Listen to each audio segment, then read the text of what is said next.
Good morning. Welcome to the Treasure Coast Unitarian Universalist Congregation, Stuart. It's October 29th, almost Halloween, All Saints' Day, and Day of the Dead.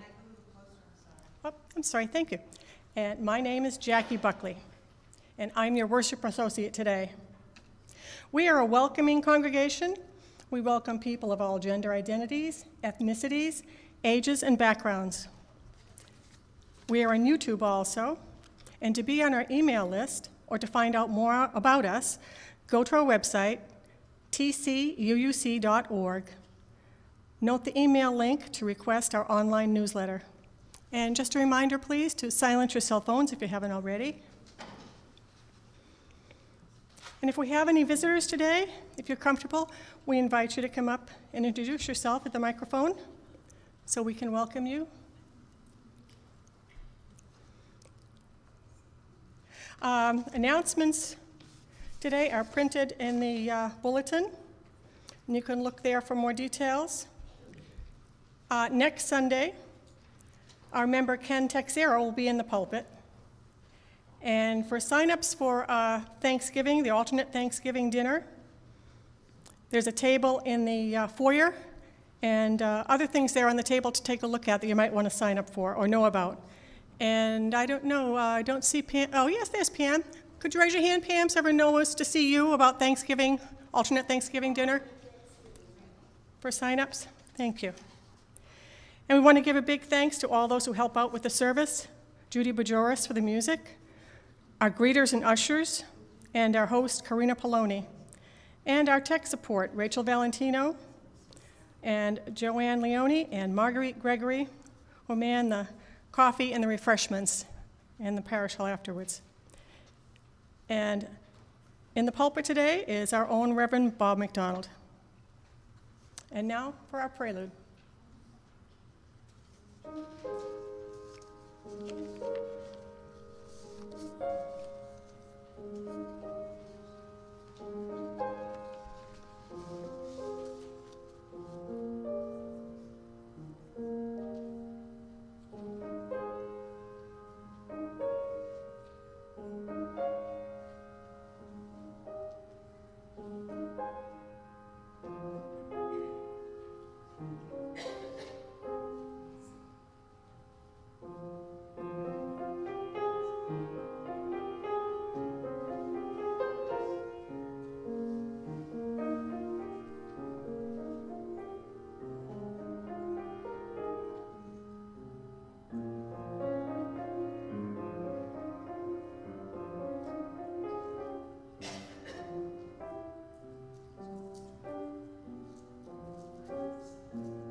Thank you, Judy.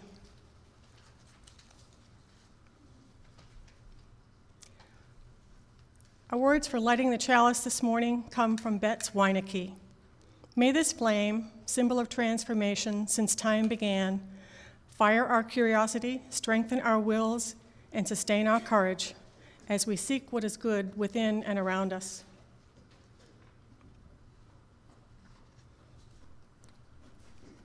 Our opening words today come from our hymnal from number 430.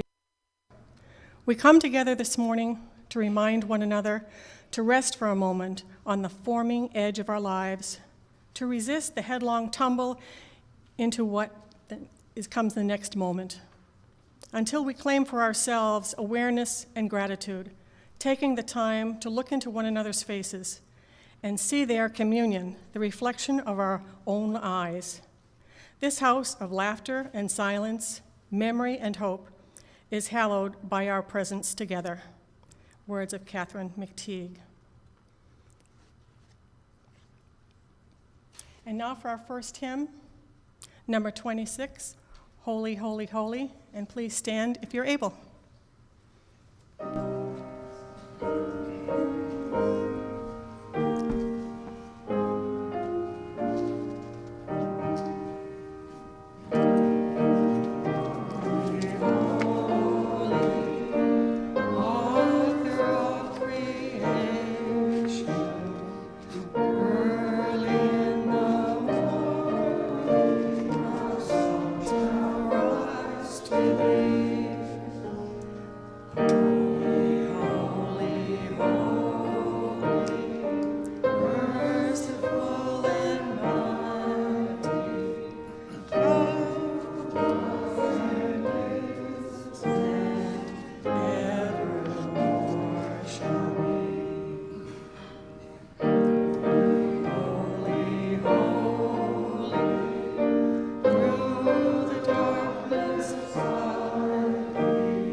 Now for our affirmation, let us recite our affirmation, speaking the first verse and singing the second.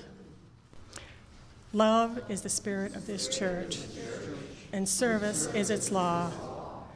This is our great covenant, to dwell together in peace, and to seek the truth in love, and to help one another.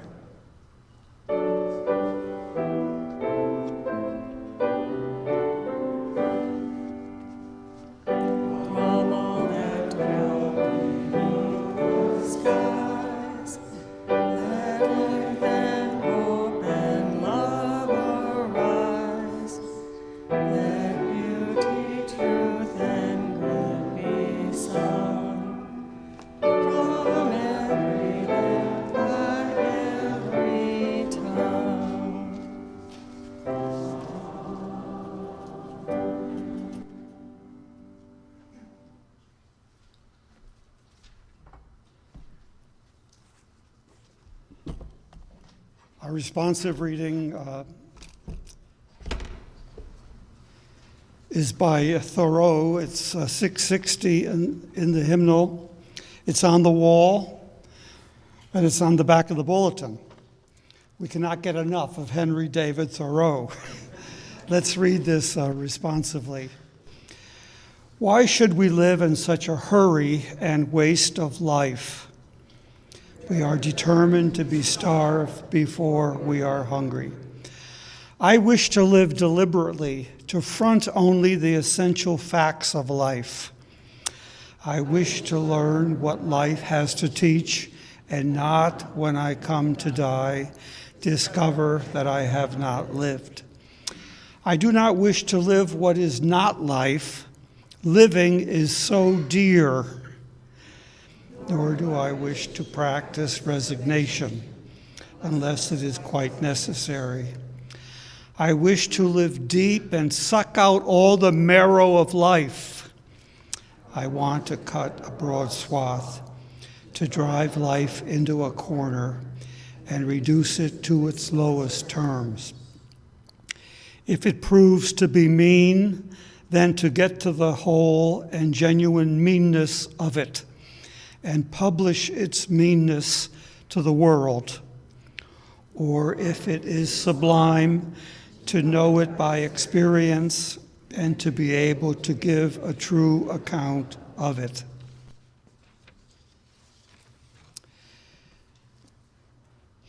And now matters of joy and sorrow. We invite you to share yours in the hope that you will know you are being heard and know you have our ear and our support. I'd like to begin with the joy of seeing some of our snowbirds or half-time here people here now. So it's good to see Lou and Judy, and it's good to see Joanne. Where did Joanne go? Oh, there you are, so far away. Anybody else here for the next 6 months that we can say something like that to? Anyway, we hope you'll all be here for the next 6 months. Now, a matter of sorrow. I heard from Ann Nizawa yesterday. She called me from the Big Island. And she told me that she's now on hospice, that she's bedridden, that she and her daughter got back. Did they leave a week ago Friday? I mean, it was not long ago. And they both have COVID. So the daughter is staying in, looking after her mother. Given all that, she was in fairly good spirits, wanting us to know that she's hoping to get to her 94th. I think she said December 7th. And then she's hoping for a peaceful end after that sometime. But anyhow, our hearts go out to her, our hearts hold her, and I told her I would be sharing that with you. Ann Nizawa, one of our living saints. You may come to the mic. Thank you, Ken.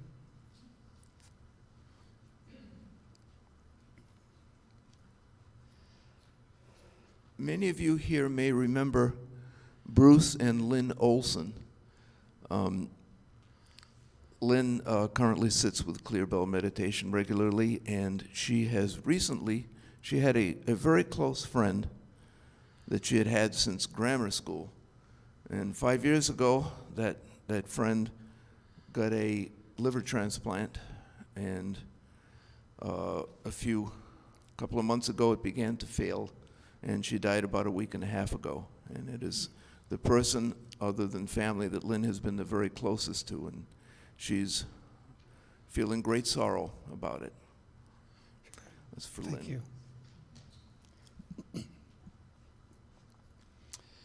Anyone else? If not, we move on always for people we don't say out loud. This week, our hearts have gone out to Maine a good bit. Wow. And so many other places, Israel, Gaza. Maui is still rubble. There's an awful lot of heartache in the world, and we can't move enough stones for all of that, but we remember. Our meditation is from the back of the hymnal.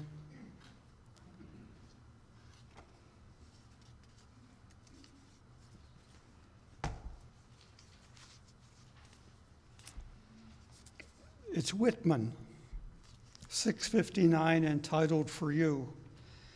Today I thought it would be good to call in the big guns, Walt Whitman after Henry David Thoreau. So these are the words of Whitman. The sum of all known reverence I add up in you, whoever you are. Those who govern are there for you. It is not you who are there for them. All architecture is what you do to it when you look upon it. All music is what awakes from you when you are reminded by the instruments. The sun and stars that float in the open air, the apple-shaped earth and we upon it, the endless pride and outstretching of people, unspeakable joys and sorrows, the wonder everyone sees in everyone else they see, and the wonders that fill each minute of time forever. It is for you, whoever you are. It is no farther from you than your hearing and sight are from you. It is hinted by nearest, commonest, readiest. We consider Bibles and religions divine. I do not say they are not divine. I say they have all grown out of you and may grow out of you still. It is not they who give the life, it is you who give the life. Will you seek afar off? You surely come back at last in things best known to you, finding the best or as good as the best. Happiness, knowledge, not in another place, but this place, not for another hour, but this hour. Walt Whitman. And now moments of silence.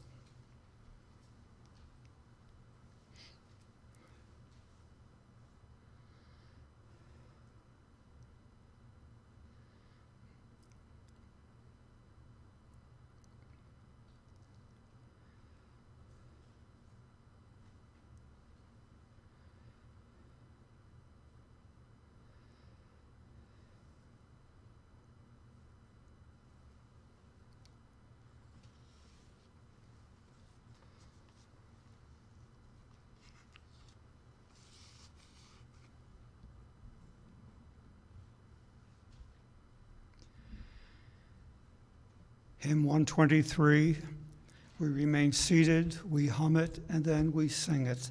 Spirit of Life, 123.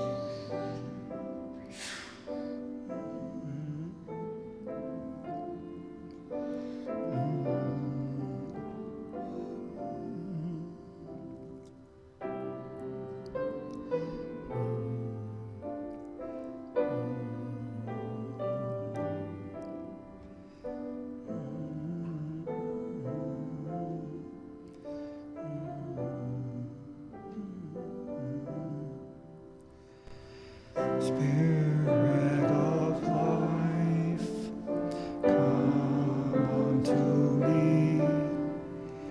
Sing in my heart all songs of compassion. All in the wind, rise in the sea, move in the living life, the shape of justice, roots hold me close, wings set me free. Spirit of life, come to me, come to me.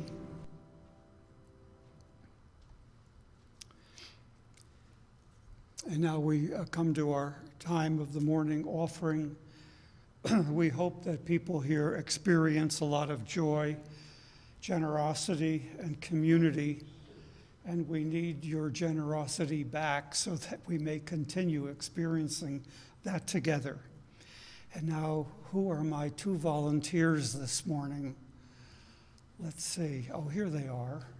Thank you.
I want to take just a moment to tell you that the morning offering is not all that I want from you. A few weeks ago, I solicited questions in this coffee can, your questions that you would like to hear a sermon address in whole or in part.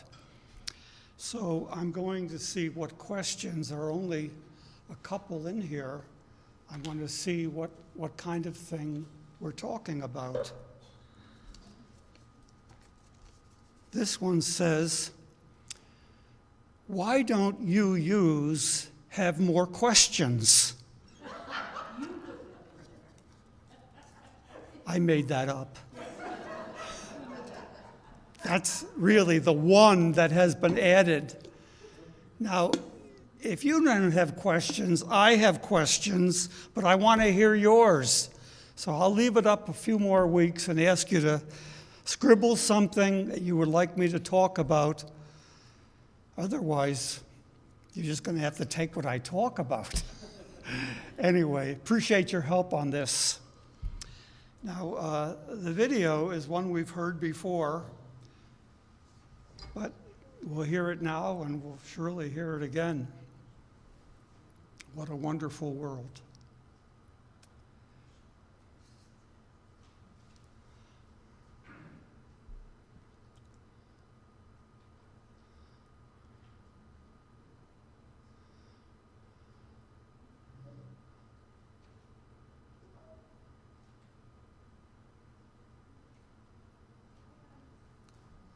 You may have to play this, Judy.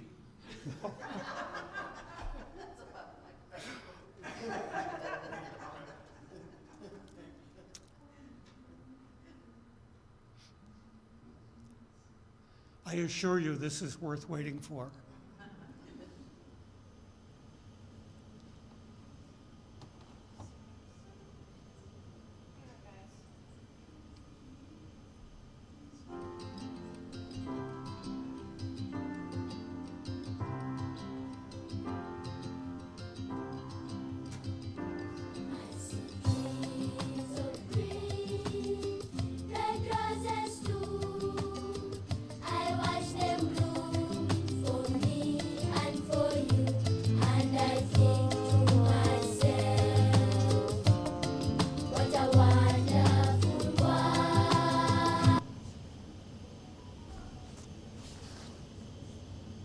I see skies blue, clouds white, bright blessed days and the dark secret night, and I think to myself,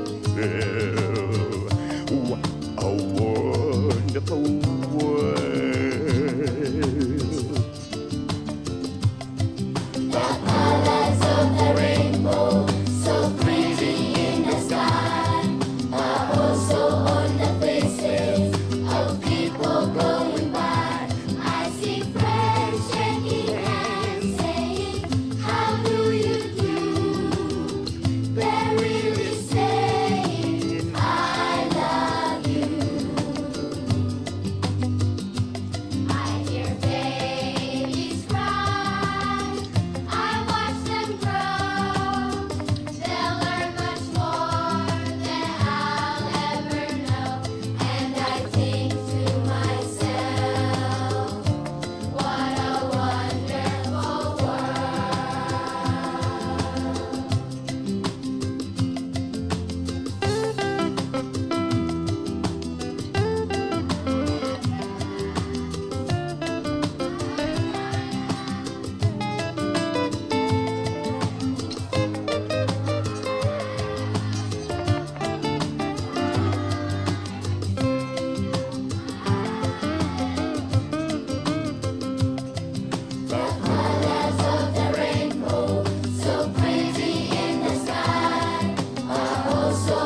I love that one.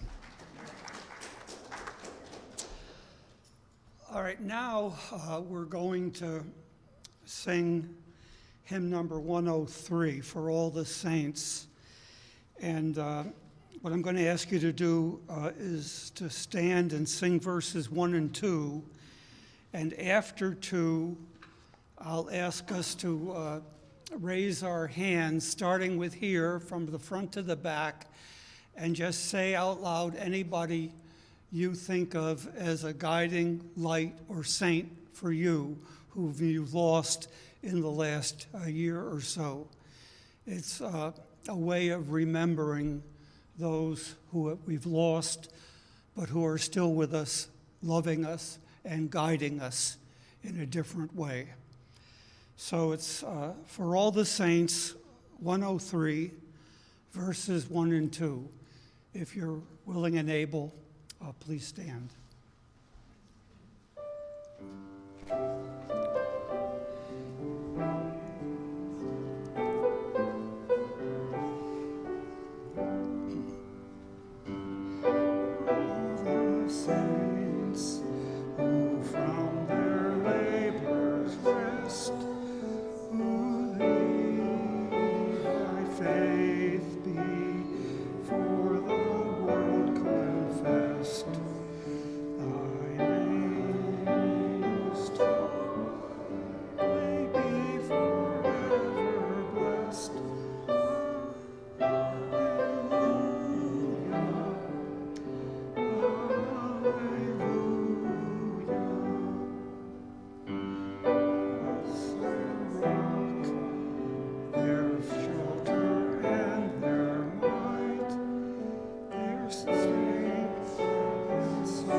So please, just the name and the relation. I'll start with a dear friend of Lori's and mine, Connie Harrell. From the first row, anybody? Jay Morgan, mentor and friend. Going back, anyone else? Anyone?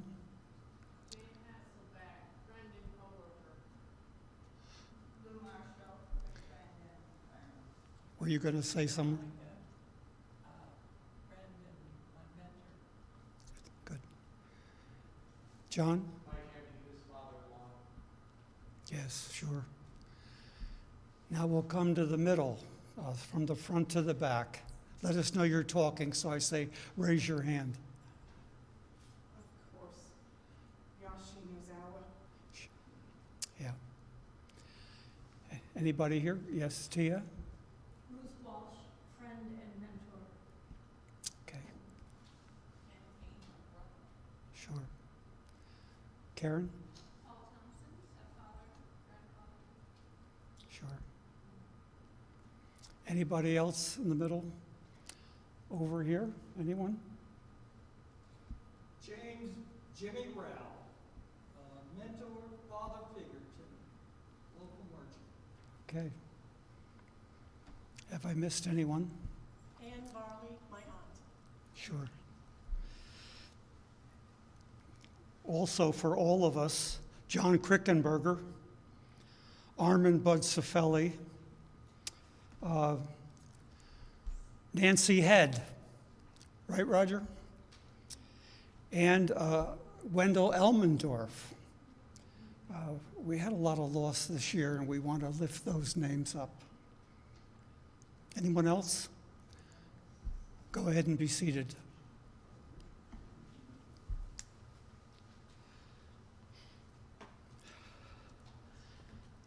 I had quite a week this past week.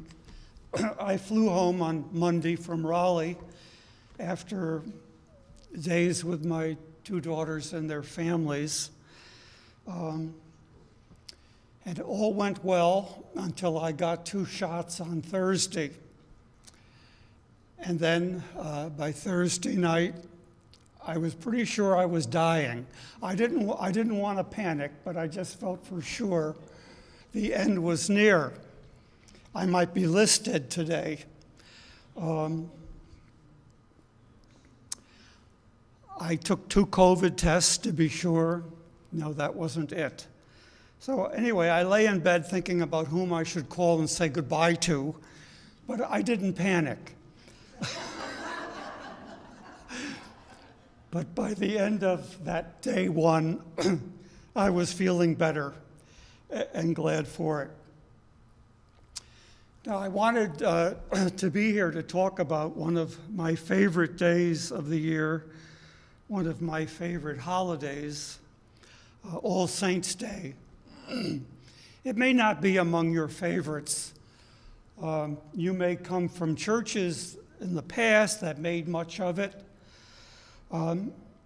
I carry it with me because I still make much of it. There is no marketing, maybe a little leftover candy. I learned a long time ago to buy the candy I like to hand out at the door, but then hope for a low turnout.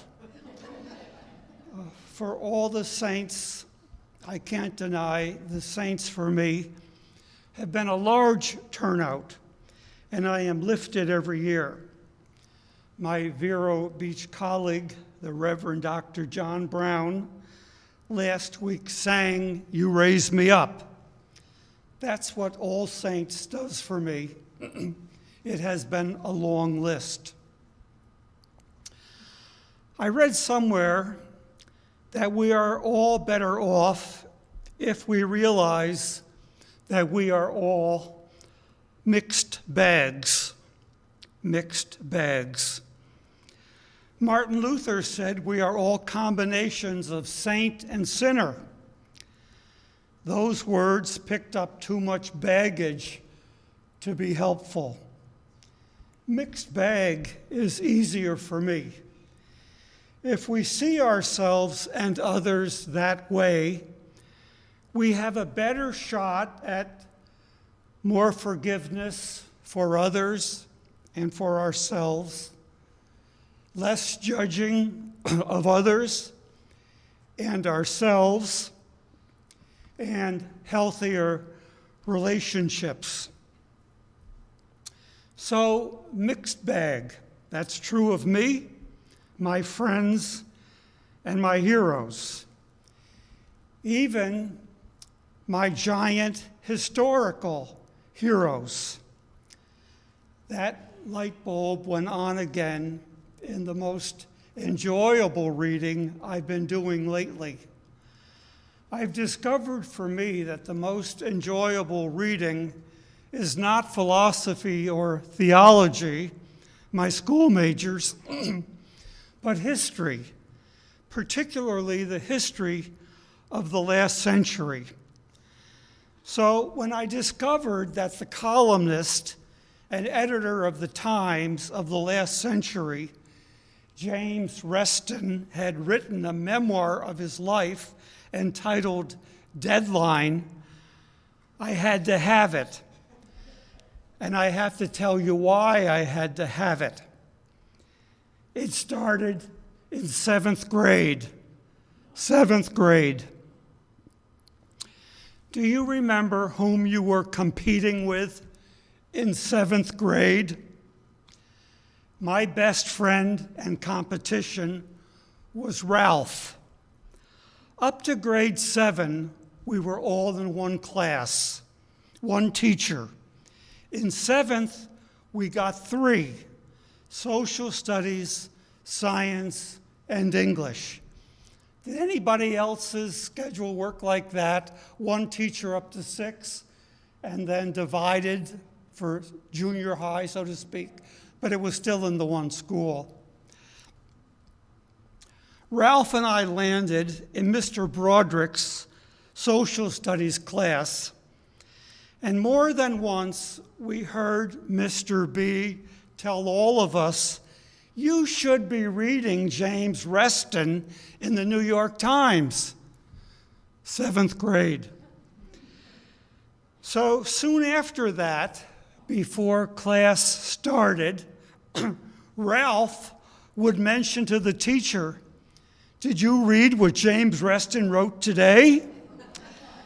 So class often started with Ralph and the teacher having a little tutorial. I was outclassed. We didn't get the New York Times in our household, and we weren't about to. Reston's autobiography starts with him in the London bunkers expecting the German Luftwaffe. His commentary on how the Truman administration planned the post-war rebuilding of Europe, to me, was priceless. I was particularly interested in his assessment of the Secretary of State, Dean Acheson. The U.S. had a strong tradition of isolationism, keeping the country out of foreign interventions. The oceans will protect us. Both political parties had isolationist voices. FDR had to help Britain and Churchill on the quiet until Pearl Harbor. Acheson had a vision of building up, not demolishing our adversaries in the war, but he was hated in the halls of Congress. So Reston says, the Truman Doctrine, which kept Greece and Turkey from coming into the Russian bloc of Eastern Europe, and the Marshall Plan that built Europe into what it is today, couldn't be named for their primary architect, Secretary of State Acheson. He was too hated by Congress. So Acheson has been somewhat an unsung hero.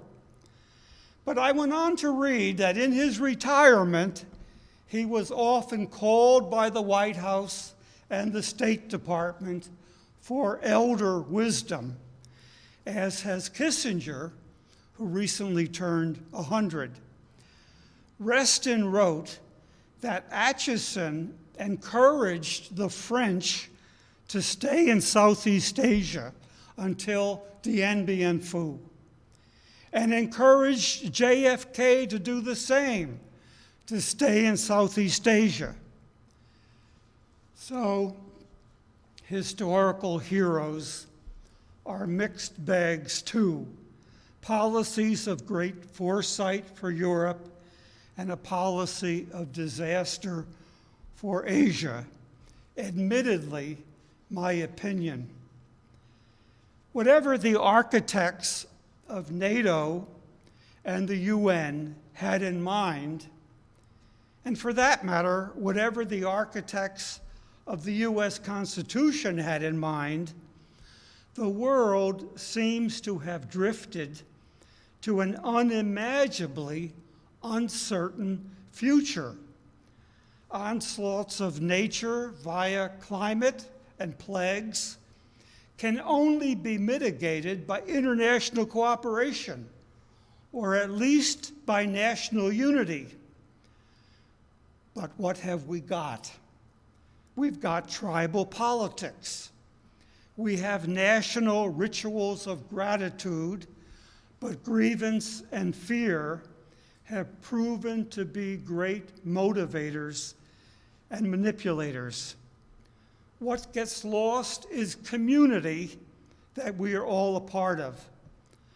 The last thing we need is our leaders who teach us to demonize, to otherize anyone. Anti-Semitism and race hatred can continue only under such cover, and they do continue. So my saints and guides remind me, you don't give up. You don't blame anybody else, everybody else, for the good you can contribute. When the needs seem insurmountable, it probably always did. And the people you have known, the people who showed you what their efforts could do, were also showing you and me what our efforts can do. And they communicated by their doing, you don't give up.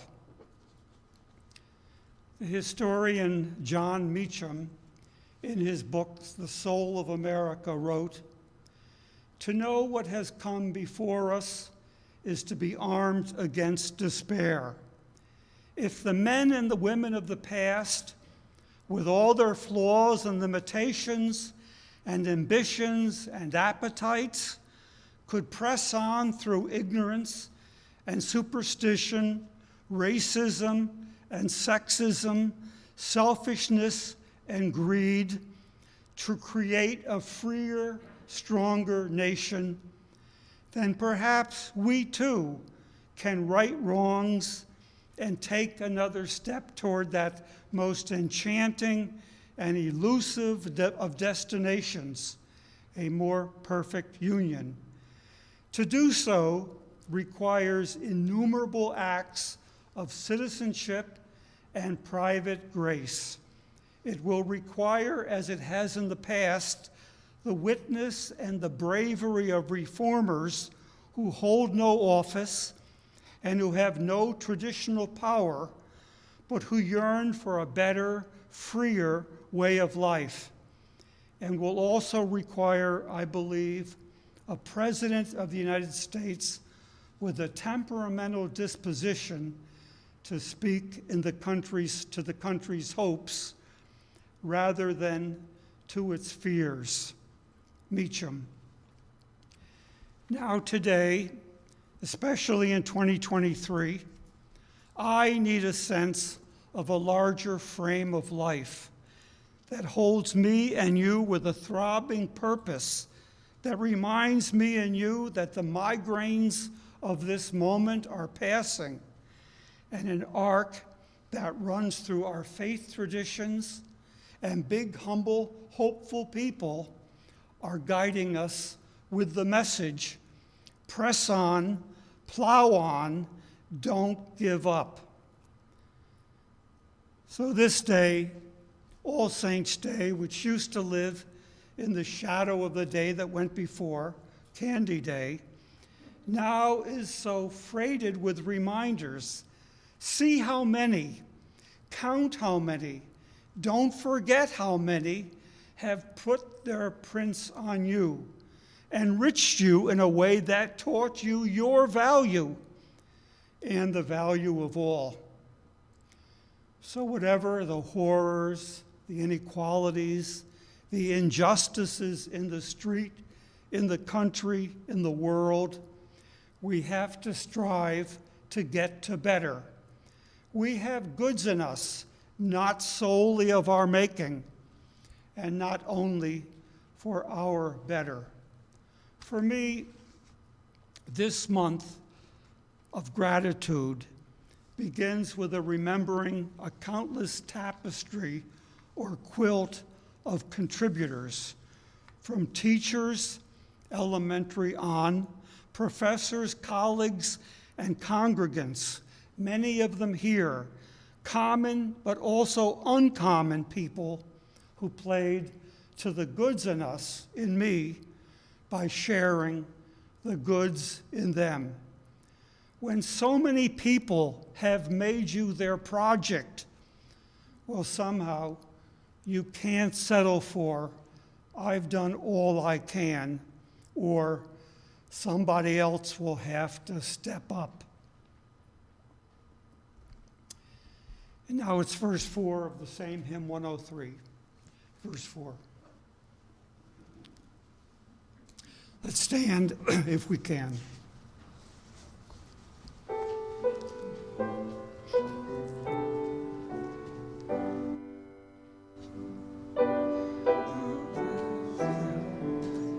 His fierce the conflict long steals on the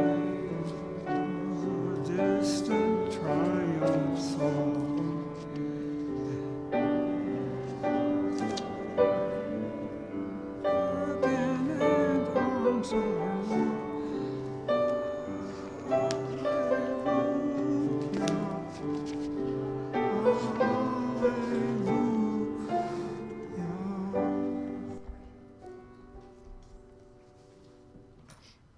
be seated.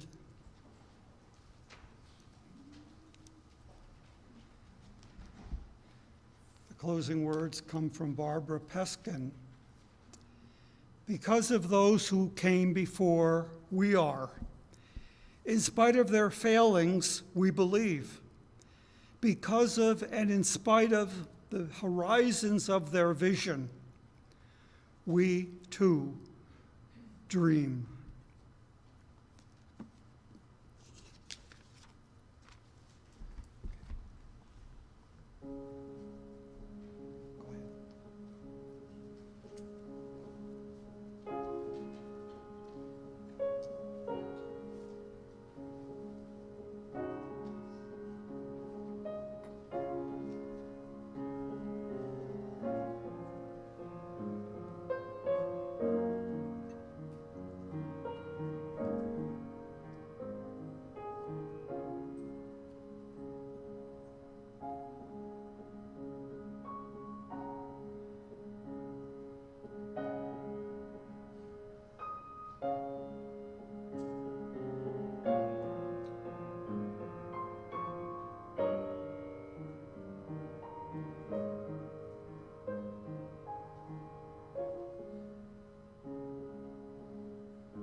To the coffee time.